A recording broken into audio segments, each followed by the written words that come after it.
남북한 동포, 교포, 그리고 해외 남북한 근로자 여러분 안녕하십니까? 대동강TV 조선정세 시간입니다. 오늘 평양에서 따끈한 소식이 왔는데요. 김정은 때문에 시진핑 주석이 아주 격노했답니다. 반면에 푸틴은 아주 흐뭇했답니다. 아주 평양이 뒤집어진 사건에 대해서 말씀을 드리겠습니다. 지금 화면에 러시아 군사대표단 평양 방문 이렇게 나오죠? 7월 25일, 27일까지 북한판 자칭 전승절 열병식에 러시아 군사대표단과 중국 당정대표단이 평양을 방문했는데요. 지금부터 저도 보고 믿기지 않을 만한 충격적인 일들이 벌어졌습니다. 김정은 쇼이구 국방장관 지금 면담하는 거 보이시죠? 자, 김정은 혼자 앉아있고 앞에 러시아 국방부 대표 4명이 앉아있죠. 오른쪽 그림은요, 푸틴의 친서를 전달하는 그림입니다. 어떻게 돼 있어요? 자, 김정은이 두 손으로 받고 지금 단둘이 면담하는 자리에서 지금 전달을 했죠? 대표단과. 자, 그 다음 이건 뭐냐면요. 요 면담이 끝나고 북한이 자랑하는 무기들을 전시하는 무장 장비 전시회, 지금 보이시죠? 김정은이 직접 설명을 해요. 본인이 안내자가 돼서요. 쇼이구 국방부장은 쳐다보고 있죠? 이 장면들을 유심히 봐주세요. 아, 여기 뭐라고 써있죠? 노동신문이거든요. 경애하는 김정은 동지께서 러시아 연방 국방상 세르게이 쇼이구 동지를 조선노동당 중앙위원회 본부청사에 초청하시고, 여기 잘 보세요. 따뜻한 담화를 나누시고 오찬을 함께 하셨다. 단둘이 앉아있는 거 보이시죠? 밥도 단둘이 같이 먹었어요. 자, 또 나옵니다, 이제. 러시아 연방, 러시아입니다. 군사 대표단을 위하여 성대한 연회를 마련하셨다. 아까 뭐 따뜻한, 여기 성대한 나오시죠? 이거 잘 기억해 주세요. 이따 중국과 비교할 겁니다. 자, 이건 이제 열병식이에요. 김정은 쇼이구 아주 신났죠? 진지하게 얘기하고 있죠? 자, 오른쪽은 뭐예요? 웃고 난리가 났어요, 지금. 이 케미 얼마나 좋아 보여요. 자, 그런데 요 다음에 이제 충격적인 그림이 나옵니다. 자, 그 옆자리에 리용충 중국 전국인민대표의 부의장, 우리 지금 국회 부의장이거든요. 이 사람도 같이 왔어요. 자, 전인대 부의장 어디 보고 있어요? 지금 입 내밀고 있죠? 누가 봐도 화난 표정이죠? 딴 데 보고 있죠? 김정은 신나게 웃고 있죠? 쇼이구 장관 지금 폼나게 격려하고 있죠? 지금 북한 앞 핵무기 지나가는데 지금 이러고 있는 거예요. 자, 김정은과 리용충의 표정을 한번 보세요. 한 사람은 신나게 웃고 있고 한 사람은 지금 입 내밀고 있죠? 뭔가 화난 겁니다. 자, 이 장면 또 보세요. 자, 김정은과 쇼이구 장관은 지금 서로 웃으면서 누가 봐도 뭐 거의 연인 사이처럼 보일 정도로 케미가 좋죠? 근데 지금 리용충은 어디 보고 있어요? 딴 데 보고 있잖아요. 지금 러시아와 북한 김정은과 쇼이구의 이 찰떡 케미에 비해서 지금 리용충은 완전히 지금 화가 난 게 보이죠? 자, 지금부터 이제 중국입니다. 아까 어떻게 했어요? 러시아 국방부 대표단은 단독으로 만나서 김정은 위원장 집무실에 친서를 전달했죠? 이거 보세요. 이게 어디냐? 이 왼쪽 장면이 전승절 축하 공연장 복도예요. 복도에서 리용충이 친서를 김정은에게 전달해요. 천하의 시진핑의 친서를 길거리 복도에서 전달합니다. 그 옆에 누가 보고 있어요? 쇼이구가 그 친서를 보고 있어요. 아니, 이 친서는, 천하의 시진핑의 친서는 집무실에서 서로 공손하게 예의를 갖춰 받아야 되는데 그냥 길거리 가다가 알아서 하고 받는 거예요. 자, 오른쪽 볼까요? 이건 2018년에 받는 친서 장면이에요. 이 김정은 위원장 집무실 단독이잖아요, 지금. 리잠수 당시 상무위원장, 중국 권력 3위였어요, 이 사람이. 친서를 주는데 지금 단둘이만 있잖아요. 왼쪽은 어떻게 돼요? 지금 길거리에서 봤잖아요. 이게 뭐예요? 대놓고 무시하는 겁니다. 시진핑 주석에게 대놓고 외교적인 걸레를 한 거예요. 자, 그 다음 아까 김정은 위원장이 어떻게 했어요? 따뜻한 담화를 나누셨다, 접견하셨다 그랬죠? 여기 누가 만나요? 최룡해 동지가 중화인민공화국 당및 정부 대표를 만났다. 그냥 친서는 공연장에서 만나서 그냥 후다닥 받고 정식 접견은 누가 먼저 했느냐? 최룡해가 한 거예요. 김정은이 처음 면담한 게 아니에요. 아니, 당정 대표단이면 아무리 국회 부의장이지만 쇼이구 군사 대표단보다 훨씬 급이 높아요. 사람도 한 50명 돼요, 중국은. 러시아는 많아야 6, 7명, 7, 8명밖에 안 됐거든요. 근데 이렇게 대우가 달라요. 자, 이겁니다, 이제. 지금 난리가 났겠죠? 역대 없었던 외교적인 무시, 결례를 지금 시진핑이 당한 거죠. 그러니까 이게 중국 대표단이 다시 부른 거예요. 마지막 날 불러서 지금 김정은이 앉아있죠. 아니 아까 보셨잖아요. 쇼이그랑 김정은은 단둘이 앉았잖아요. 단독 면담했잖아요. 근데 지금 아니잖아요. 지금 그냥 중국 대표단 쭉 앉아있죠. 10여 명이. 그리고 김정은이 얘기하잖아요.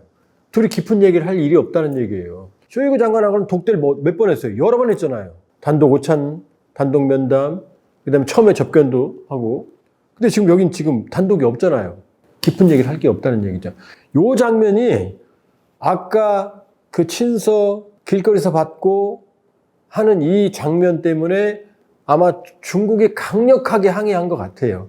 그래서 부랴부랴 나중에 이 사건을 무마하려고 만들어진 바로 이게 면담이랍니다. 평양에서 보는 소식에 의하면. 맞잖아요. 오면은 처음에 이렇게 접견하고 여기에서 친서를 받아야 되잖아요.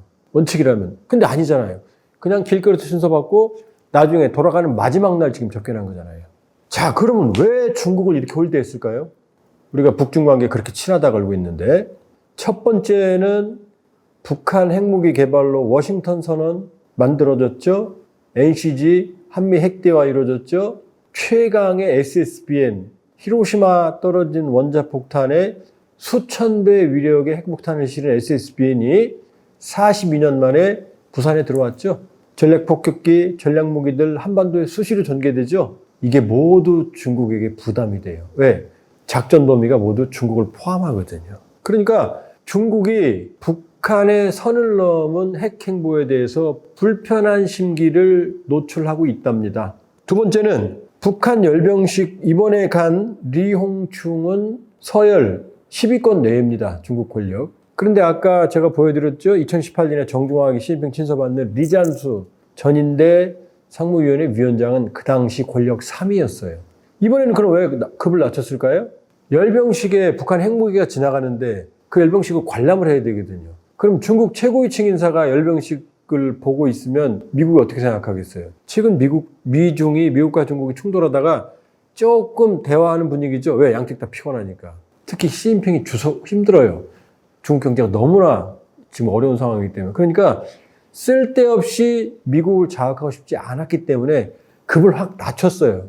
3위에서 10위권으로. 그랬더니 여기에 김정은 위원장이 짜증을 낸 거죠. 그러니까 북한은 지금 미국과 강경 대치 중인데 여기서 중국이 미국의 눈치를 봐? 그러니까 어마어마한 외교적 결례로 자신의 불편함을 표출한 겁니다. 그러니까 여기에 대해서 이게 너무 커지니까 마지막에 부랴부랴 면담을 마지막 날 중국 대표단과 주선을 했는데 그나마도 단독 면담은 이루어지지 않았어요. 이게 북중 관계의 이중성입니다. 그럼 왜 러시아는 그렇게 환대했죠? 지금 북중 교역의 북한 대외 교역의 95%입니다. 올 상반기 기준으로는. 최고 정점을 찍은 생명줄인데 러시아는 그 정도는 아니거든요. 1%, 5%밖에 안 돼요. 근데 왜 갑자기 러시아를 환대하죠? 이유가 있어요.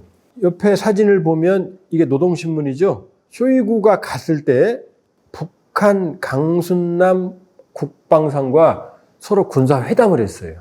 그 다음에 쇼이구가 돌아간 다음에 바로 8월 1일부터 2일까지 러시아 군용기가 다시 평양을 갔습니다. 대표단을 이끌고. 그 다음에 김정은이 8월 3일부터 5일까지 갑자기 군수공장을 집중 방문하면서 재래식 무기, 핵무기가 아니라요. 소총, 무인공격기 엔진, 방사포탄, 그러니까 다연장 로켓이죠. 그 다음에 이동식 발사대 차량들.